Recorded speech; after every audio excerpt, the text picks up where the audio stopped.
So can you hear my voice clearly? Now I cannot hear anything from you guys. We have muted our mic, sir. Oh, okay. Now, yeah, okay. Sometimes I'm worried that if somebody's listening me or not. Okay. So in between, if there is any technical problem occurs, please let me know. Okay. Yeah, sure, sir. No problem. Yeah. Just I will start in.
So hello. So Yeah. how can I share my screen? Share Yes. screen. Multi-screen. You can find the share screen option over there at bottom. Down. After clicking that, before that, sir, you need to keep open your presentation on desktop. Okay. Yeah. It's Keep it on your taskbar. Yes. Yeah. After that, click that share screen option, and it will display you the PPT over there. Okay. Yeah, you need to select that and click the share button.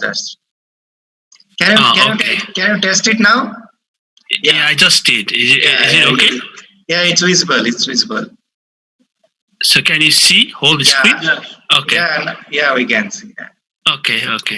Okay, so now stop that share screening, sir. Okay. Yeah. Yes, now this is the process. Okay, thank you. Yeah. We're going to take it live now on Facebook. Yeah. Okay. 2 minutes, sir. In Facebook also? Yeah, Facebook also. Yeah. Okay. What is the account for that Facebook? Facebook. VIDYA. I will share the link to you, sir. Okay. Yeah. So, page is silver. Timeline. Next.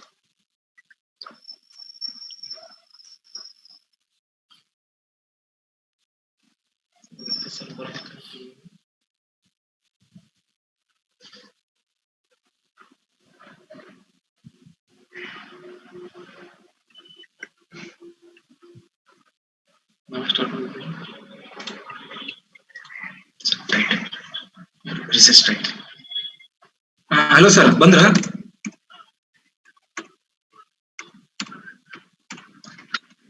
Sir, ಮಾಡ್ತೀನಿ ಬಿಡಿ sir. Okay, no problem. ನಾನು ಮಾಡ್ತೀನಿ. Okay, thank you, sir. Thank you.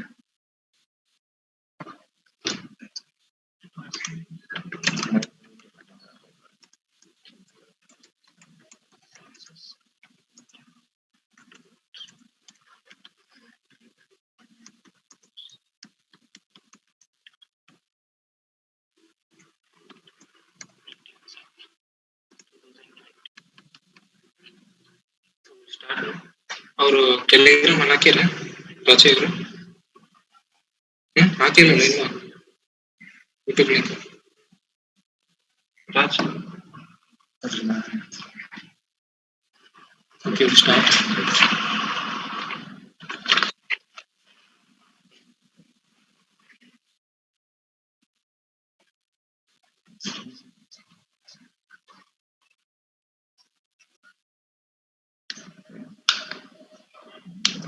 ಇದು Telegram ಹಾಕ್ರಿ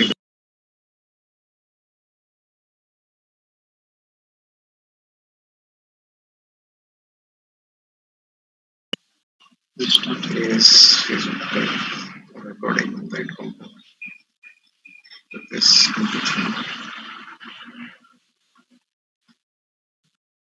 Yeah. Start. Just click. Yes. Okay, touch it. Okay.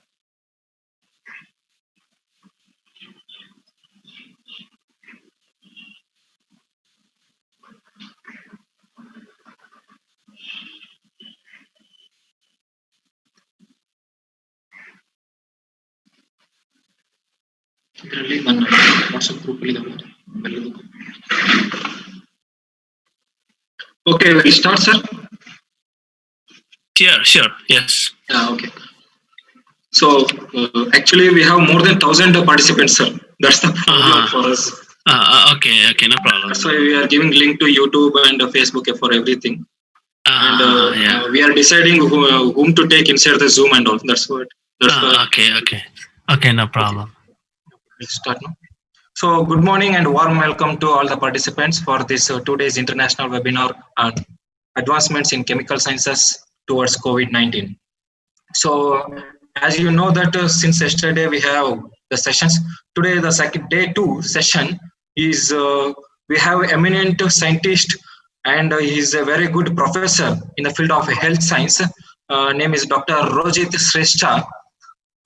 Just I will go through his brief introduction. I went on his CV. It was around 19 pages. I think that's what I made it short, a little bit short because of time constraint. So now I will go through the introduction of Dr. Rojit Shrestha. He did his BSc in laboratory medicine from Rajiv Gandhi University, Bangalore. Then he joined BSc from Institute of Medicine, Nepal. Then he got his PhD from Hokkaido University, Japan. He worked as a postdoctoral fellow at Hokkaido University, Japan. Since 2 years, he is working as a faculty in health science in Hokkaido University, Japan. Before joining Hokkaido University, he as a faculty, he was working as an associate professor in clinical biochemistry at Washington University of Barbados, USA. He has got around 30 international awards. There are so many lists, mentioning few from all over the world. Young Investigator Award from Asia Pacific Federation of Clinical Biochemistry. He got international travel awards, more than 10 times international travel awards from Korean Association for the Study of Liver, American Association of Biochemistry and all. He got startup grants of lakhs together from Hokkaido University, Japan. And IFCC Young Investigator Award by Federation of Clinical Chemistry, South Africa. Many best presentation awards from all over the world, mentioning few: American Association for Clinical Chemistry, Korean Association for the Study of Liver, and many are there. We can't read everything. That's what he's for eminent and full of active professor. Excellent Research Award from American Associations for Clinical Chemistry, USA. He has published more than 60 research articles in highly reputed journals in ACS, RSA, Elsevier, Springer and all. Till now, he has given more than 50 presentations all over the world in the conferences and more than 20 interviews in a live TV channels in Japan. He has a member of many international bodies all over the world, mentioning only few things. American Association for Clinical Chemistry, Japanese Society for Clinical Chemistry, Japanese Society for Biomedical Mass Spectroscopy, Japanese Society of Laboratory Medicine.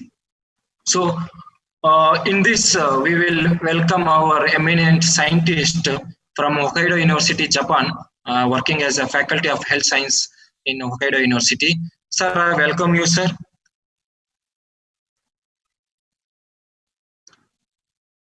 Thank you, Doctor, for your nice introduction. Yeah. Now over to you, sir. You can start the presentation. Okay, so I would like to go into the presentation. Just give me a second. Okay.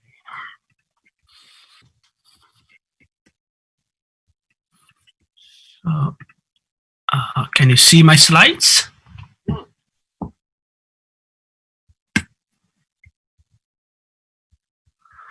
Okay, so hello, good afternoon to everybody.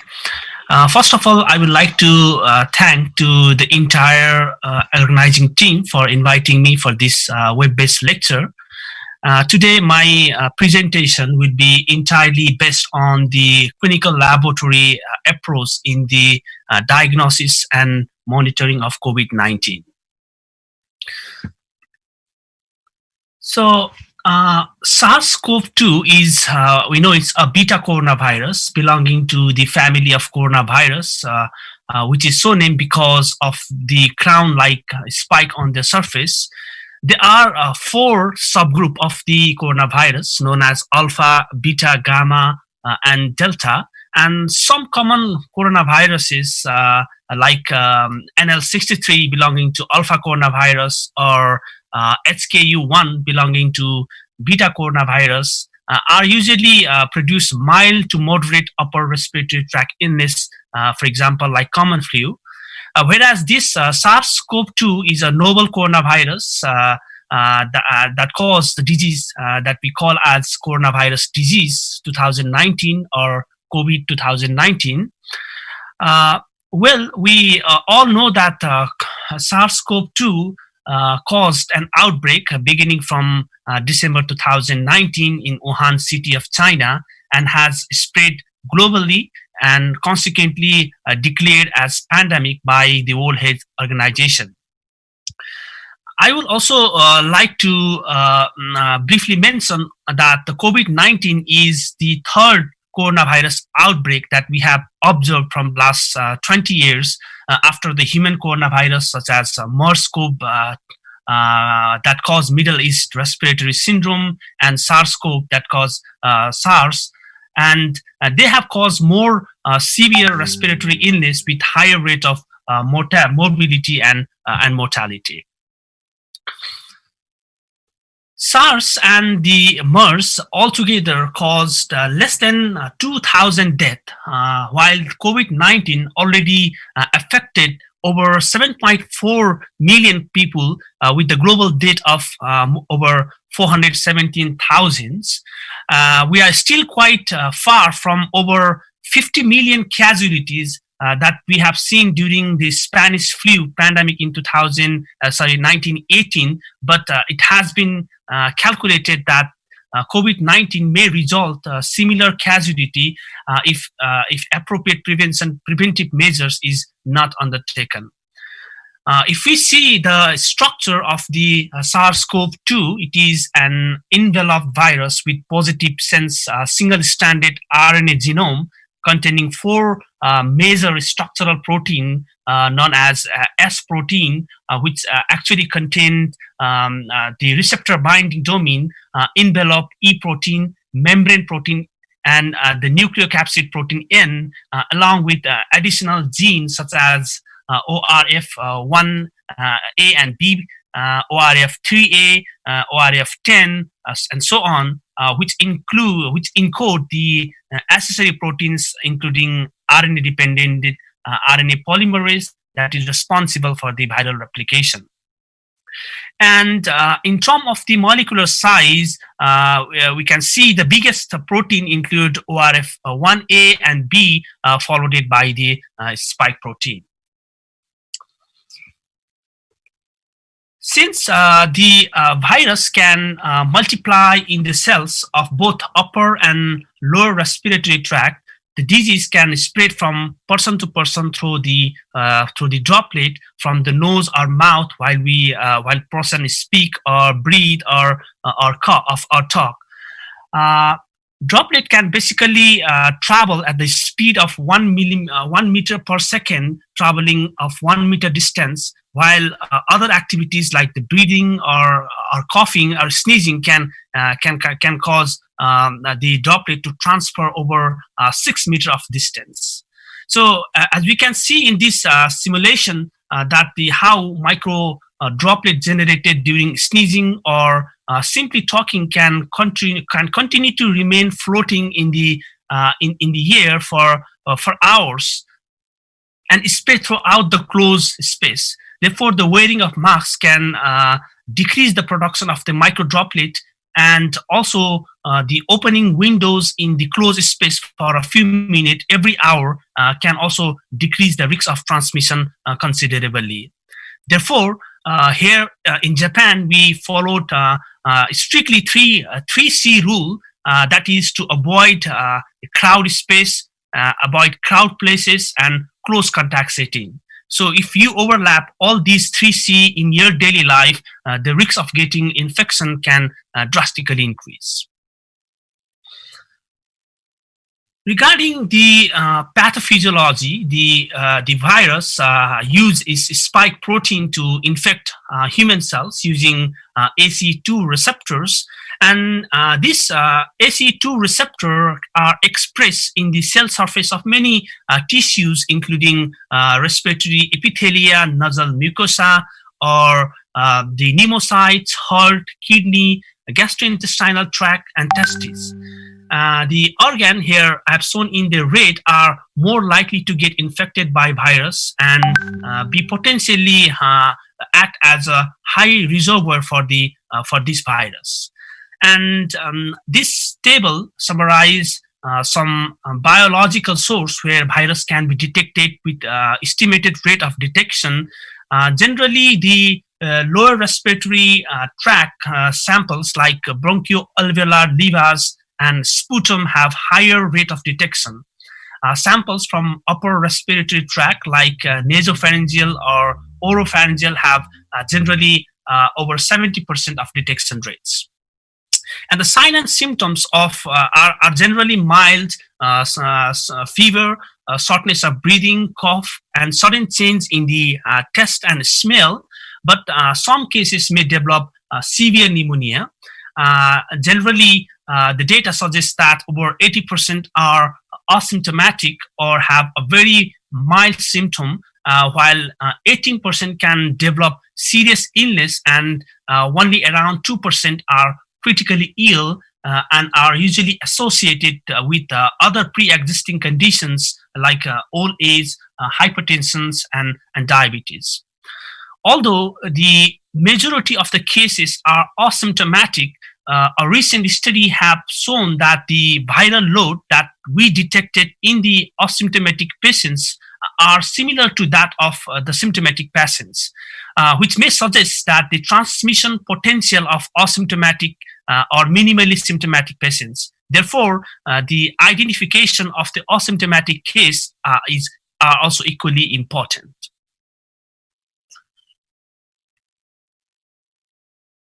It is now clear that the clinical laboratory play a critical role in the this global health crisis by contributing to patient screening or diagnosis, monitoring, and treatment, as well as by providing epidemiological surveillance.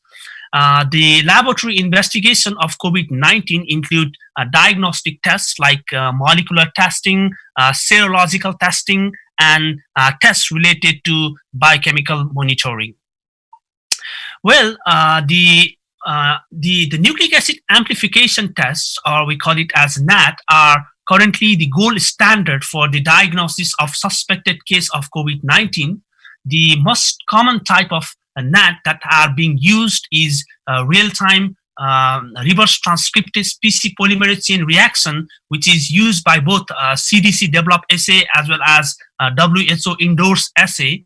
And also recently, the point of care testing based on rapid molecular tests are available in market, which are based on other technique like isothermal nucleic acid amplifications.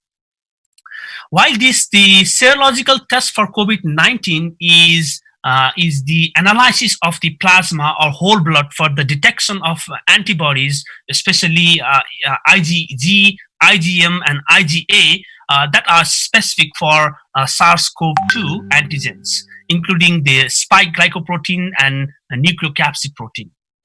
Testing methodologies in the serology vary from rapid diagnostic tests like use of disposable immunochromatographic lateral flow assay to ELISA or chemiluminescent immunoassay run by fully automated clinical laboratory instrument.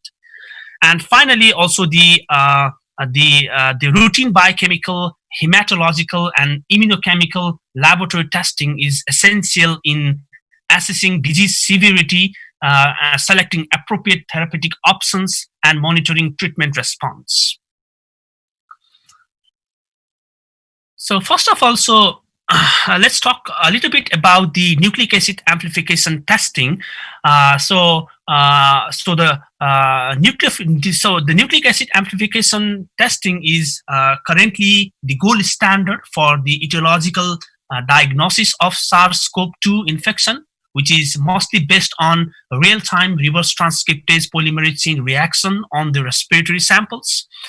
There have been sorts of controversies on who to be tested, but it is clear that the test should be performed to those who really need the test, which will help not only to save the reagents, but also helps to prevent overwhelming clinical chemistry laboratory resources. So according to a WHO guide for global surveillance of COVID-19, the test should be performed in the suspected cases, and the WHO defined the suspected cases as one of the following. It can be a patient with acute respiratory illness and a history of travel or resident in the location reporting community level transmission of COVID-19 disease during the 14 days prior to the symptom onset, or a patient that with any acute respiratory illness and have been in contact with confirmed or probable COVID-19 cases in the last 14 days prior to the symptom onset, or a patient with severe acute respiratory illness, for example, having fever and at least one symptom of respiratory disease like cough or shortness of breathing and requiring hospitalization, and in the absence of alternative diagnosis that fully explain the clinical presentations. And WHO defined the confirmed case as the person with the laboratory, the person who positive for the laboratory test, irrespective of signs and symptoms. So there are different kind of specimen that can be used for NAT analysis. The sample can be both upper respiratory tract specimen as well as the lower respiratory tract specimens, for example, like sputum or bronchoalveolar levers. And also, although the virus can be detected in various biological fluids like blood, urine, and stool, these samples have actually very limited diagnostic applications or diagnostic value, but may be helpful to monitor the spread and the prognosis of the disease. The nasopharyngeal swab is considered as a gold standard sample for the detection of SARS-CoV-2 using molecular tests.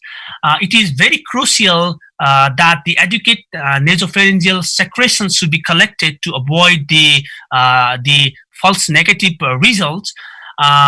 And for the collection of nasopharyngeal swab, the swab is gently inserted into the nostrils to the nasopharynx, and the swab should be reached depth equal to the distance from the nostril to the outer opening of the ear, and we should leave the swab in the place for several seconds to absorb the secretion. And also, it is recommended to rotate the swab several times before removing it in order to ensure the adequacy of the samples.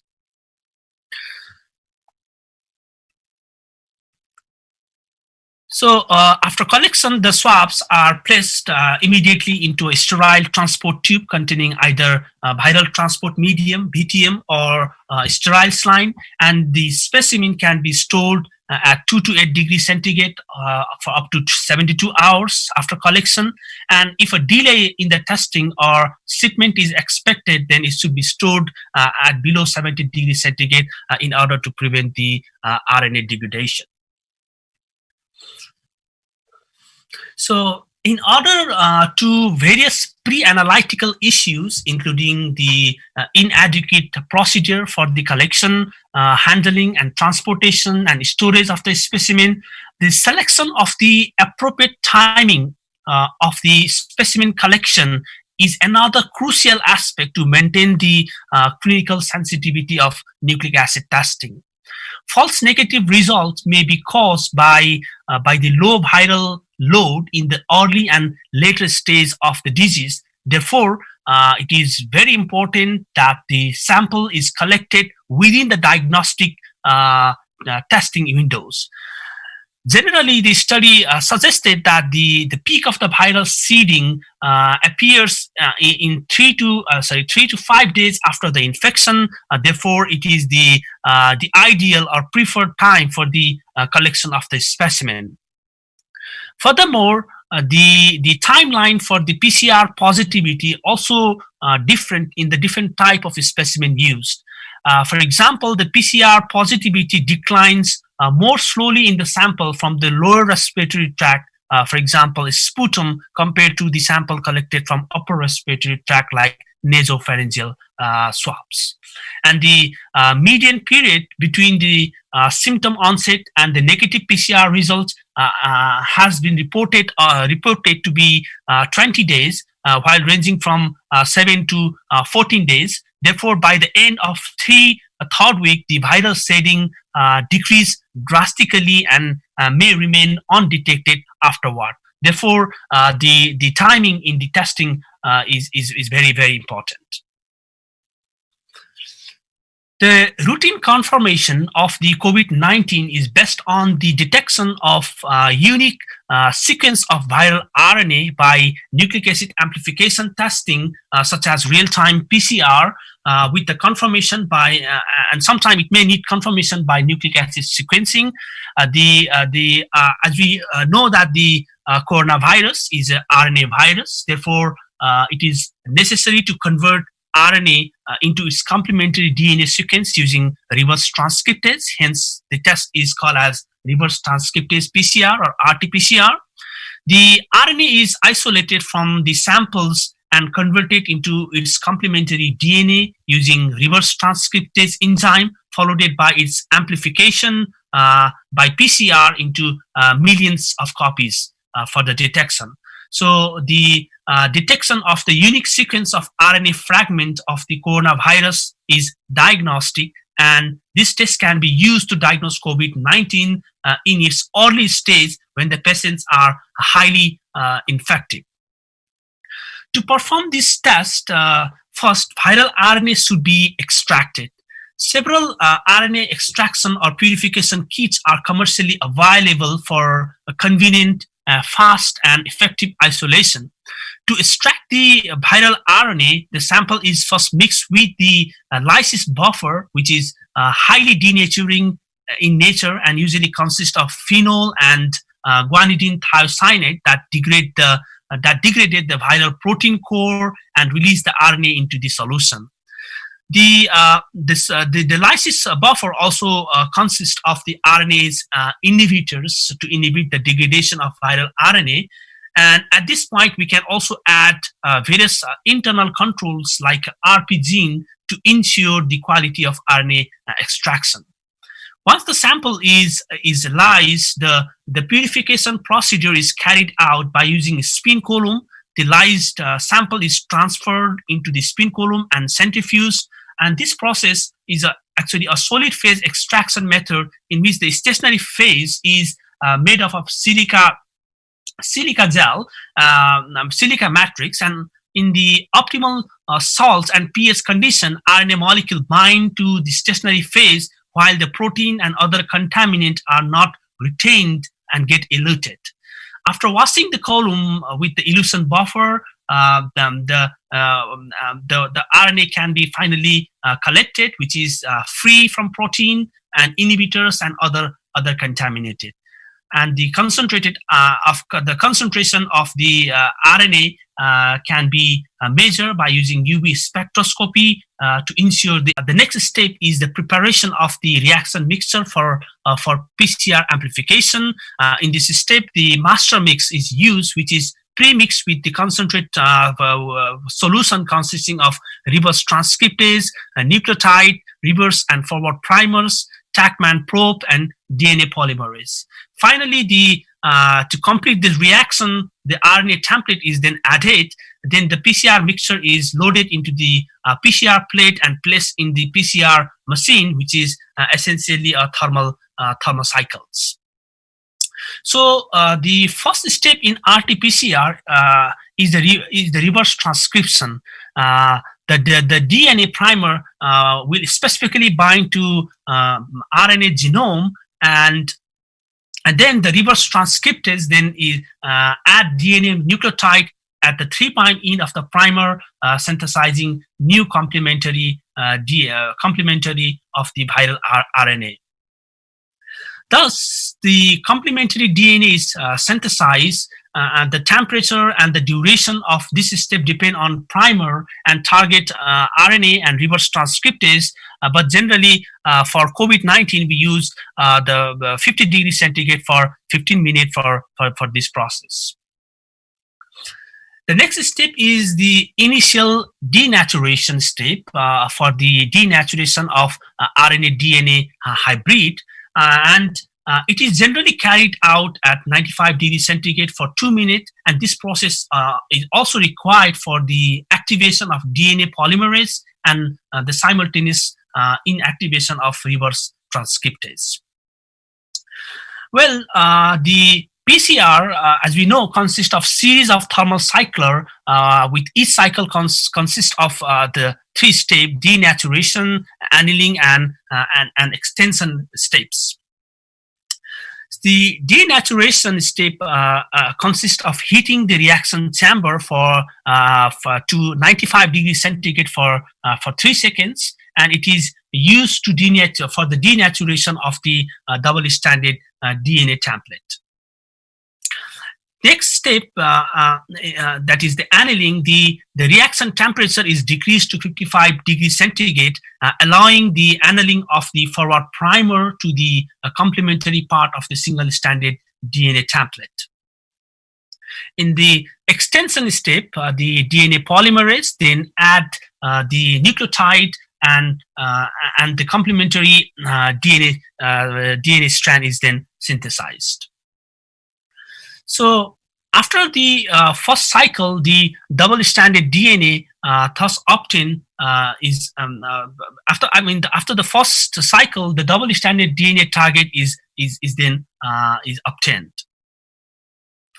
So then the denaturation of this double-stranded DNA is performed, yielding 2 single-stranded DNA molecules. Followed by the annealing step, where the temperature is again decreased, allowing the annealing of the reverse and forward primer to the complementary strand, along with the annealing of TACMAN probe to the complementary part of the target DNA. If you talk about the TACMAN probe, it consists of the fluorescent dye that is covalently linked to the 5' end of the nucleotide probe, and this fluorescent dye emit the fluorescence light when it is excited by the light source.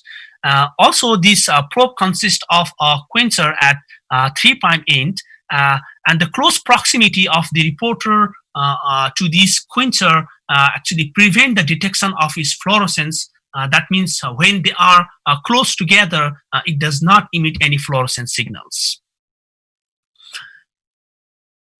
So in the extension step, then the DNA polymerase synthesize the new strand of DNA, and when the DNA polymerase reaches to the TACMAN probe, it's the endogenous 5' nuclease activity of the DNA polymerase clips this probe, separating the dye from the quencher, resulting in the production of the fluorescence signal.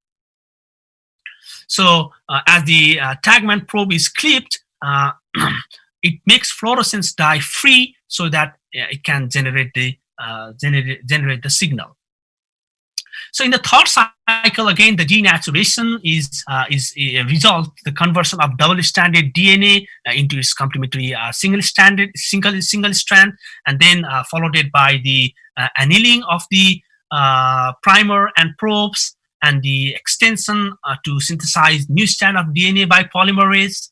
So this cycle of denaturation, annealing, and extension goes on or can be repeated for over 45 cycles, and in each cycle the number of DNA doubles, resulting in the synthesis of billions of copies of DNA. So in each cycle the number of free fluorescent dye increases, thus the fluorescence signal is increased exponentially. So for the measurement of the fluorescence signal, the filtered light from the lamp is reflected off to the mirror and passes through the condensing lens, which is focused on the center of each well, and the fluorescent light emitted from the well reflected off the mirror passes through the emission filter and is detected by CCD camera. And each cycle of PCR, the light from the emitted fluorescent dye is detected by CCD camera, which convert it into digital data. Therefore, this method is known as real-time PCR because it allows the monitoring of the progress of PCR reaction as it occurs in real time. Sorry. The molecular assay used to diagnose SARS-CoV-2 are designed to detect specific target viral gene and regions, including S or spike, envelope, or nucleocapsid protein or gene, which represent the 3 or 4 major structural protein of the virus, as well as other gene that can be targeted includes the RNA-dependent RNA polymerase, RDRP gene, and the open reading frame 1A and B region. So various kind of the target gene has been applied in the diagnosis in the diagnosis of the COVID-19. So actually, many assays today are trying to target more than one gene to ensure the specificity of the test. So this slide shows some of the criteria used to assess whether the test is positive as recommended by WHO. We need to look at two different reasons.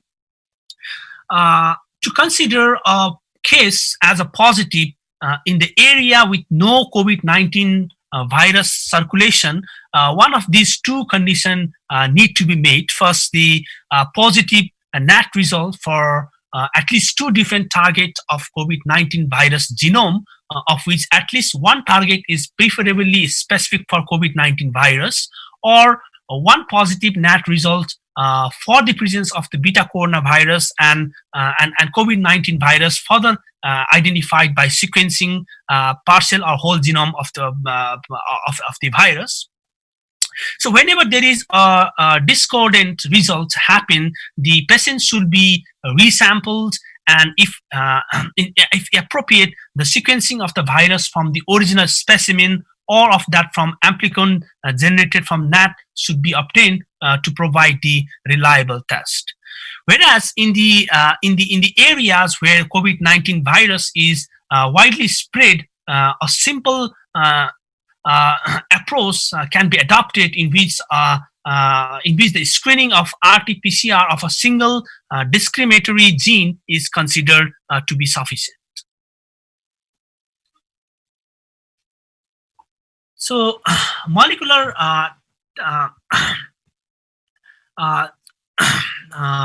test for the gene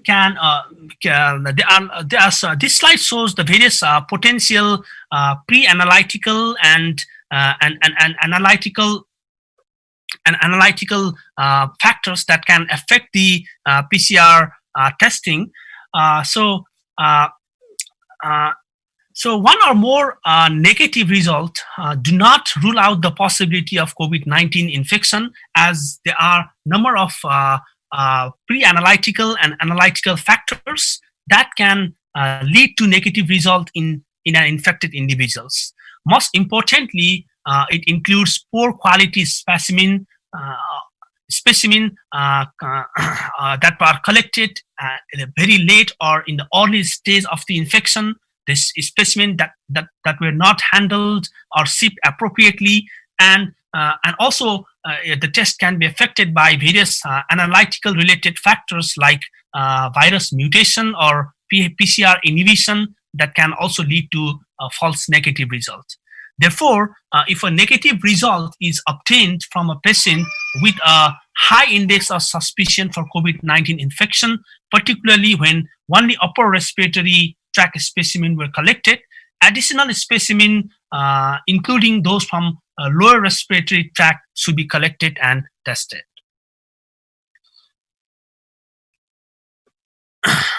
So, also, another issue is about false positive result. For example, several countries have reported the cases in which patients who believed to recover from the COVID-19 being tested positive again for virus.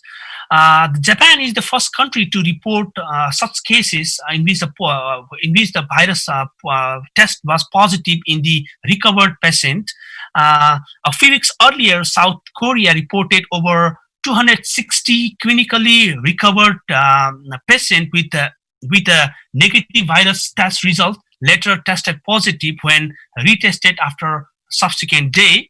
And the data from Wuhan, where the outbreak emerged, shows that about 5 to 10% of recovered COVID-19 patients tested positive for virus. Again, rising alarm that the virus might be able or capable of reinfecting the recovered patients. So we made some detailed investigation of such cases and reported that there are basically 4 reasons for the positive PCR results in the recovered patients. The first one can be the testing error. So the false negative results are not uncommon in PCR testing. If the PCR test that is performed before discharging a patient is false negative because of the flaws in the testing process, or PCR flaws in the if there is a flaws in the testing process and the PCR results get positive during follow-up, the patient after recovery, it is not appropriate to say that the patient have been reinfected. Further, I already mentioned earlier that the timeline of PCR positivity is also different in the different type of specimen use. PCR positivity declines more slowly in the sample from lower respiratory tract like sputum compared to the upper respiratory tract sample. Therefore, it is possible to get negative PCR result from the nasopharyngeal swab and positive from the sputum during the recovery phase. See, next can be the reinfection, although there are no enough evidence to ensure that the patient once recovered from the virus cannot get reinfected. However, reinfection appeared to be extremely unlikely.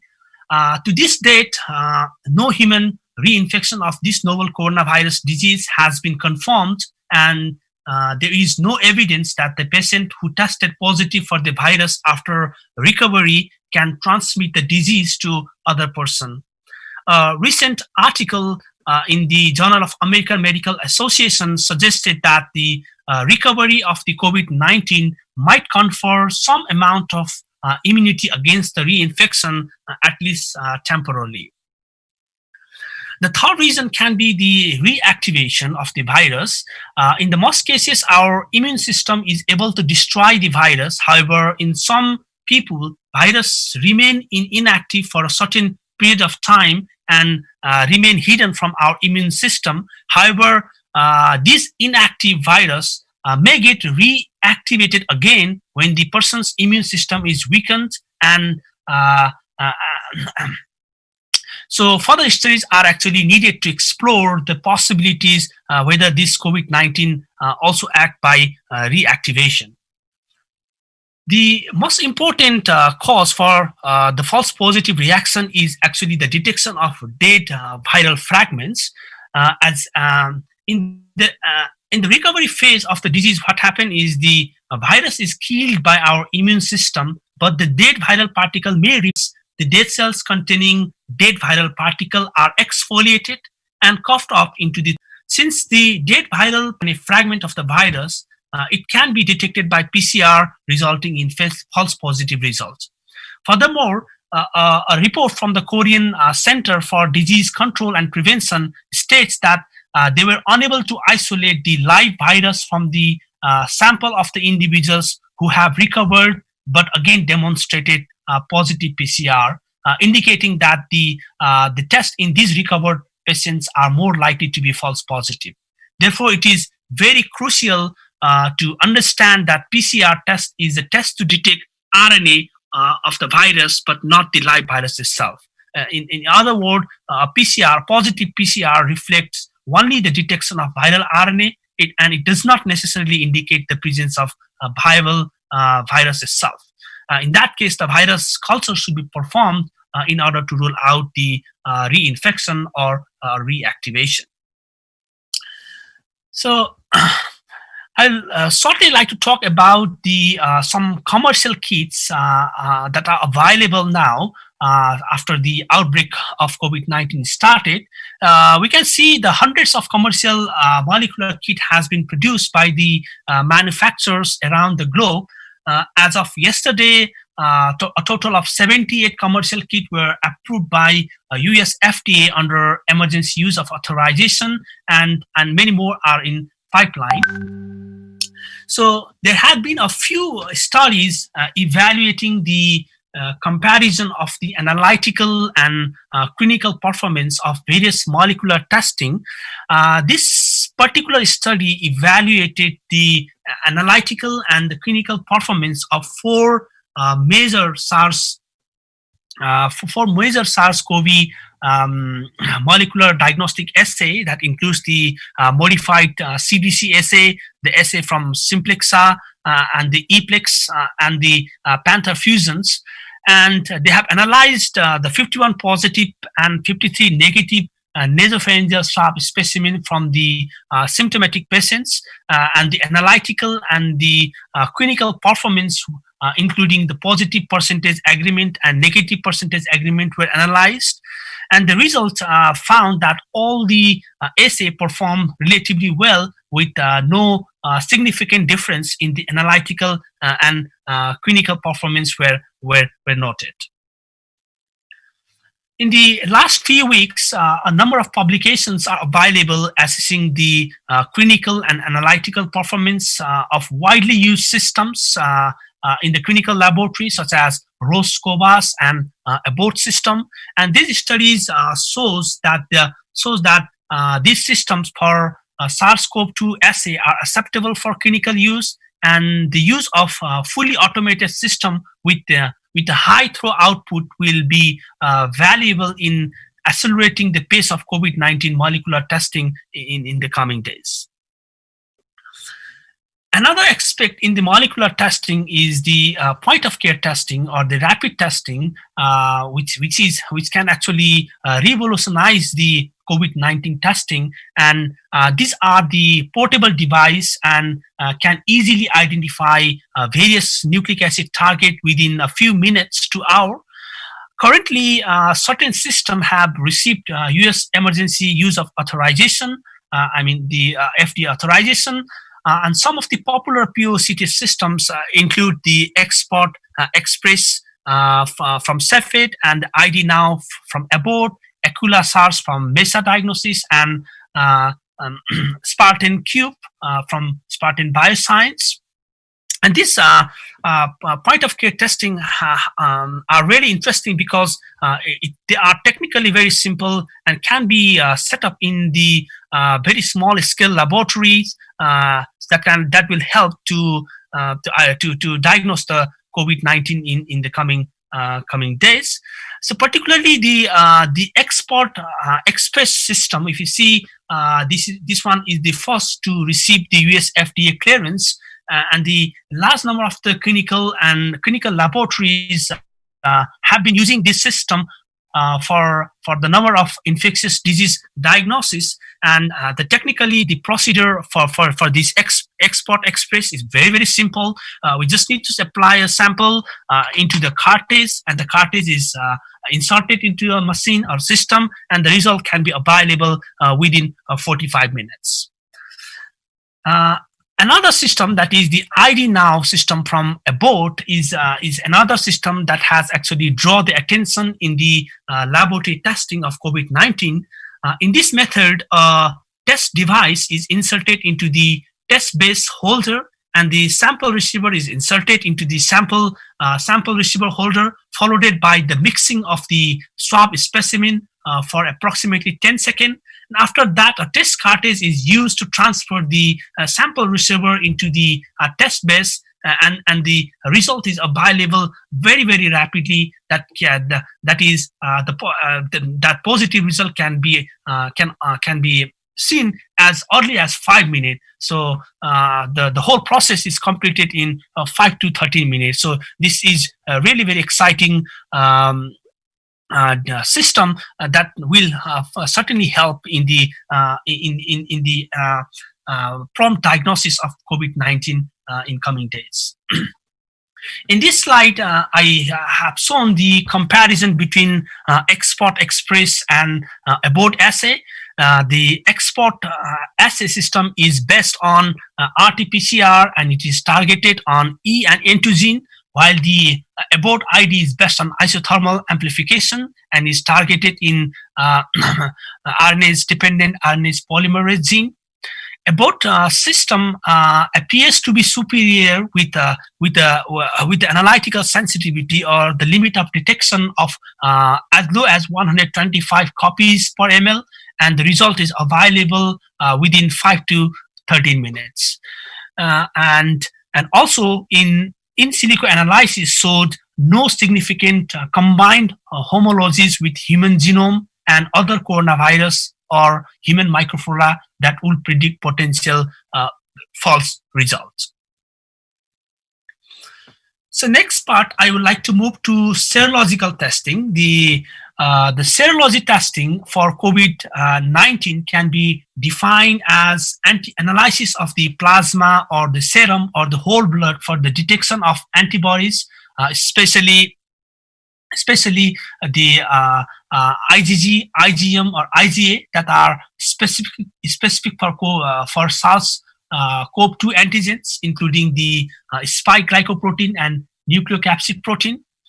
It is used to assess the potential exposure of COVID-19, including those that may be asymptomatic or have recovered. The testing methodology vary from rapid diagnostic testing using the disposable immunochromatographic lateral flow assay to the ELISA and chemiluminescent assay, or it can be the neutralization assay that gives very valuable information about the presence or absence of antibodies that are actually able to inhibit the virus growth.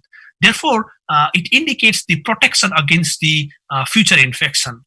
And the neutralization assay is particularly important because the neutralizing antibodies from the convalescent plasma donor have been used in the treatment of COVID-19, and there are a few studies that have shown that the treatment with the convalescent plasma can actually lead to the clinical improvement. So when the coronavirus enter in our body, it stimulates the immune system to fight against the infection. And one way of the defense system is to produce the antibody that can destroy the virus. Usually the patient start to produce the IgM type of antibody within 8 to 10 days of the infection, and will reach to the peak in around a month, and then a month of infection, and then it slowly declined. The IgA response developed early and coincide with the IgM peaking at around 18 to 21 days, and appear to be even stronger and more persistent than the IgM response. Patients also produce another type of antibody called IgG, which starts to rise in the blood within 10 to 12 days of infection and remains in the blood for a long time, at least for several months. So accumulating data suggests that the seroconversion occurs approximately around 7 to 14 days after the onset of the symptoms.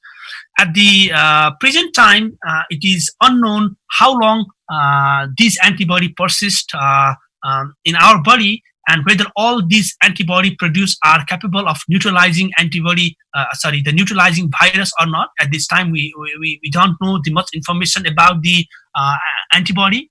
But what we can say is by the time when antibody appears, the viral shedding is already started decreasing. So that means the patients are already in the recovery phase. Therefore, the antibody testing have a very limited diagnostic value and should not be used to diagnose COVID-19 in the initial phase. So, despite the despite its limited use in the diagnosis, the serological testing can be helpful in confirming suspected cases, especially in the patient with milder or moderate illness or tested in the late phase of the COVID-19 that are not detected by the molecular test. Serological tests are also play important role to identify the past infections. It can be also used in various epidemiological surveillance and to determine the prevalence of the infection in the community. It is essential in the identification of the potential convalescent plasma donors and in monitoring immune response in the COVID-19 infections. It can be also useful to evaluate the effectiveness of the virus once it is developed. And the recent data suggests that the patient with severe COVID-19 have higher level of immunoglobulin G and immunoglobulin M titer compared to those with non-severe COVID-19. So the measurement of the antibody might also provide a very important or valuable information to assess the severity of the disease. However, there are also several drawbacks of antibody testing as reported by several groups. One of them is the false negative results. As we saw, as I mentioned earlier, that this test is not suitable for identifying individuals at the infectious state, and thus it have a very low positive predictive value. Moreover, the antibody production may be limited in the old age and the person with the immunocompromised conditions.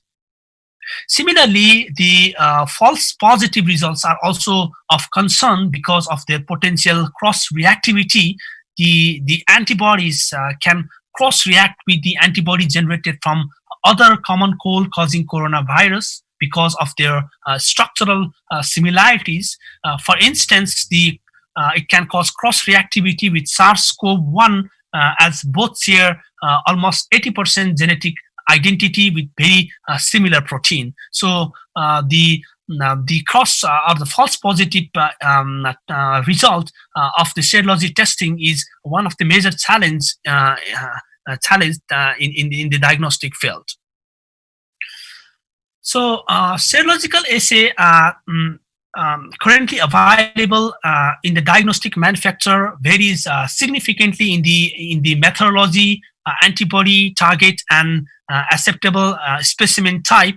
As of today, more than 90 serological assay has been submitted for FDA clearance, but only 20 have received emergency use authorization so far, which include 8 assays that measure total antibody, 6 that measures IgM as well as IgG antibody, and 6 companies that only measure IgG IgG immunoglobulins. So here I have presented a list of some of the assays that has received the US FDA approval, like ABOT, SARS immunoglobulin, BioRed, Diasorin, orthoclinical diagnosis, ROS, and so on. Basically, these assays largely differ in terms of the methodology and antibody target. However, the overall diagnostic performance of serological testing has not been systematically evaluated, and more data are required to support their clinical utility in the different settings. So there are a very few report that shows the comparison of various serological assay. This one from the Belgium that was published last week compared the 8 different antibody testing. The study results shows that these assays were somewhat agreeable to each others, particularly for the IgG subtype. The sensitivity of the detection of IgG antibodies at 14 to 25 days after the onset of the symptom is more than 92% for all these assays. As you can see here, that the average time for seropositivity for IgM was not shorter than IgG, and the study recommended to emphasize the measurement of IgG to avoid the false positive result that generally showed by IgM type. So next, I'll just briefly talk about the antigen testing. Considering the complexity, economic burden, and limited availability of molecular testing, the antigen testing in the respiratory samples can be game changer in the diagnosis of COVID-19. So far, only one assay has received FDA, that is SOFIA SARS immunoassay, and it is based on the immunofluorescence sandwich assay that can quantitatively detect the nucleocapsid protein antigen from SARS-CoV-2 in various respiratory specimens. Although it is easy to perform with comparatively very low cost than the molecular testing, the study have shown that it have a major disadvantage in terms of having low sensitivity, especially when we compare to the molecular testing. So in the last section, I would like to discuss on the biochemical monitoring of severe COVID-19. The various routine biochemical, hematological, immunochemical laboratory testing is essential to assess the severity and selecting appropriate therapeutic options and to monitor the treatment response. And there are now several studies that has been published showing various changes in biochemical marker due to viral tissue damage or immunological reaction against the viral infection, or lack of oxygen saturation in the severe respiratory distress syndrome associated with viral infection.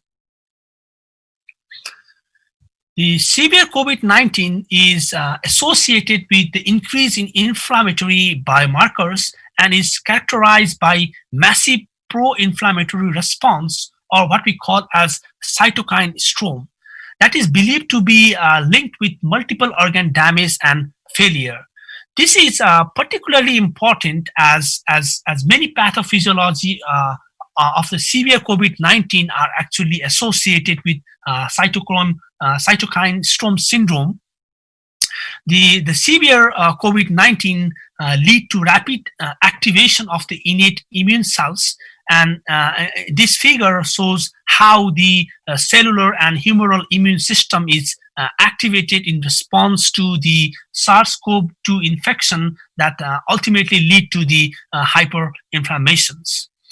The level of many pro-inflammatory cytokines like interleukin-6, interleukin-8, or TNF-alpha, and also various kind of the chemokines are elevated in the severe COVID-19 cases, and the increased level of these cytokines are also correlated with the severity of the disease and are also significantly associated with mortality of this disease.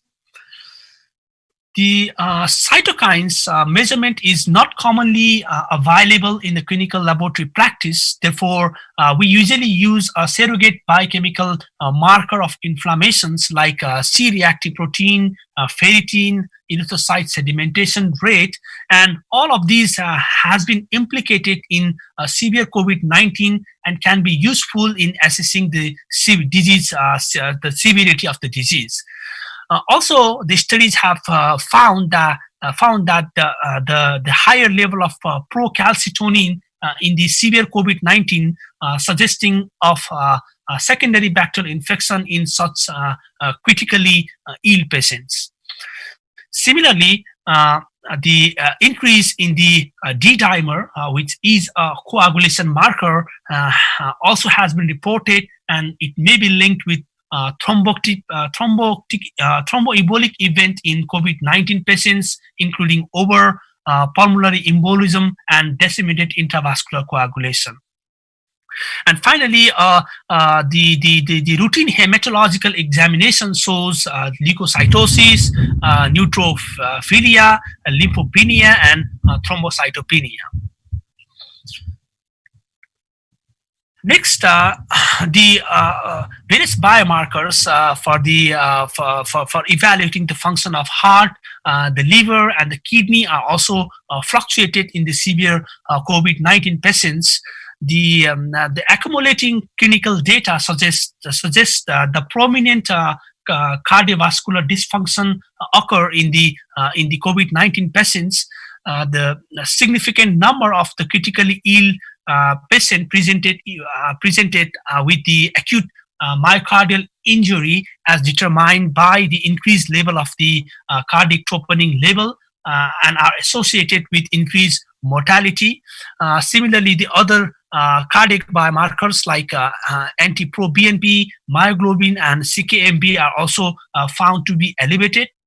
The possible mechanism of such cardiovascular complications are largely unknown, but we believe that it may be due to the viral myocarditis or the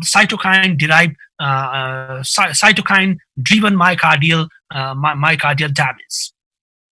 Also, the recent evidence suggests that the liver dysfunction may also very common in the severe COVID-19 patients. Several large-scale hospital studies have reported elevation of various liver enzymes like AST, ALT, and gamma GT. And also the previous data from the SARS epidemic in 2002 reported that over 6% of the patients developed the acute renal impairment, and the mortality of the SARS patient with acute kidney injury was more than 90%. Surprisingly, in the current data shows that the prevalence of the acute coronary injury in COVID-19 is comparatively low, as indicated by the elevated level of creatinine and the blood urea nitrogen in the blood sample of the COVID-19 patients. So, in conclusion, the clinical laboratory plays a very essential role in this fight against this global health crisis by aiding the screening and diagnosis of the COVID-19, by monitoring and the treatment of the patients, and also by providing support for various epidemiological surveillance.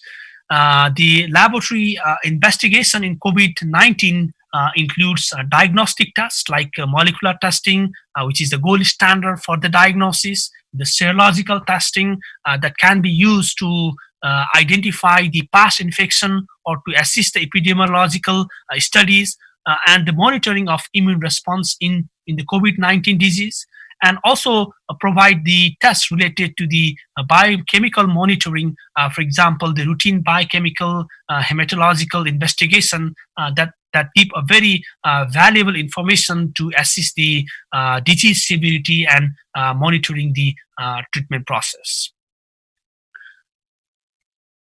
So finally, I would like to recommend this guide information on COVID-19 related laboratory investigation in the that can be freely available in the homepage of the International Federation of Clinical Chemistry and Laboratory Medicine, and also I would like to recommend that you can access the various information about the laboratory investigation in general or related to COVID-19, and this platform is also available in the mobile-based app.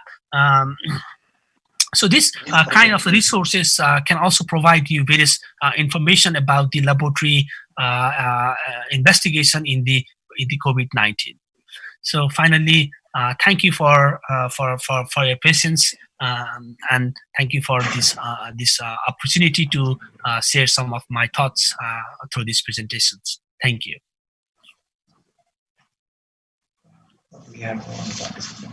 Sir, thank you very much, sir, for your nice presentation.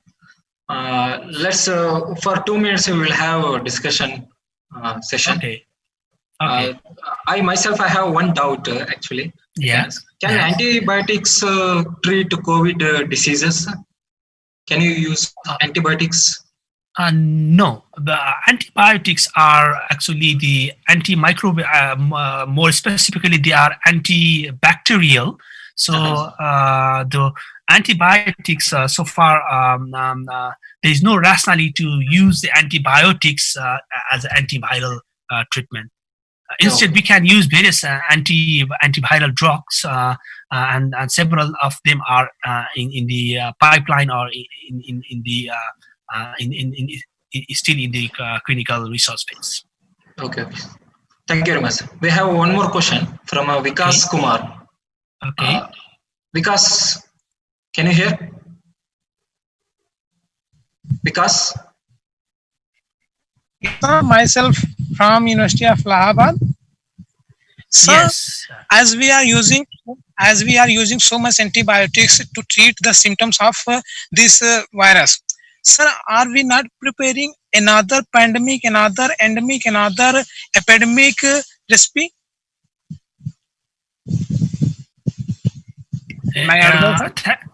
Yeah, thank you, Dr. Vikas. Actually, as I already told, that the antibodies are not suitable drug target for the treatment of the COVID-19. So, because the way or the mechanism of action, how the antibiotic works, is actually quite different from the viral pathogenesis. If you see, the major antibodies that we use are either they inhibit the cell wall of the bacteria or stop the DNA replication of the bacteria. However, the pathophysiology of the viral disease is quite different from bacterial disease. Okay, so virus actually use our machinery to replicate. So it doesn't have cell wall. So it doesn't use. It doesn't have its own cellular enzyme to self-replication. Instead, it relies on our body. So the therapeutic approach of using the antibiotics for the viral disease is not appropriate. So for that.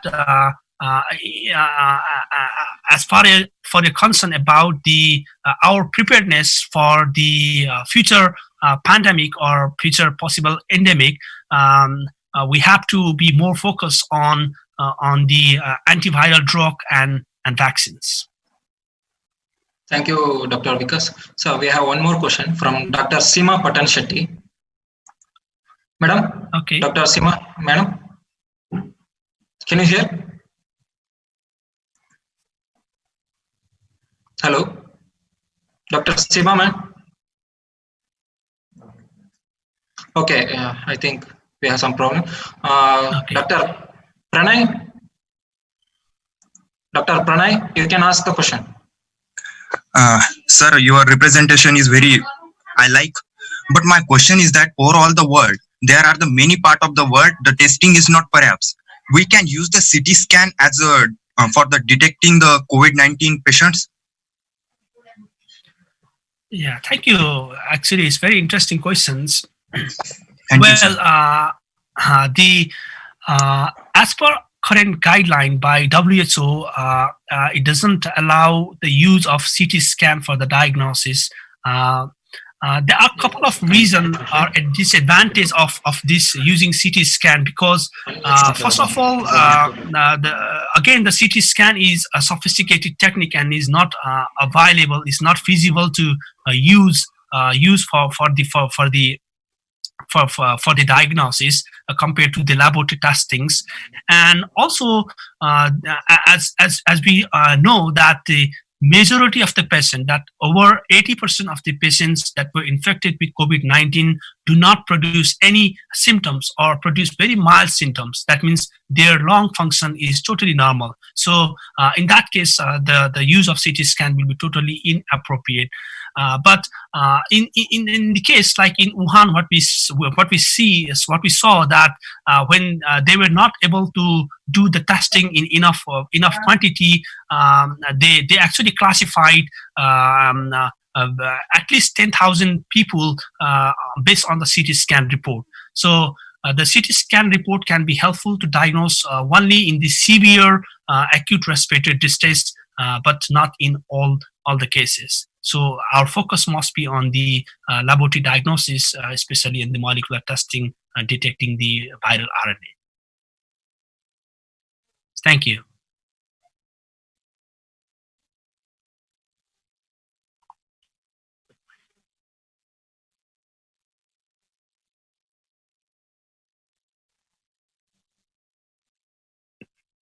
No, I cannot hear you.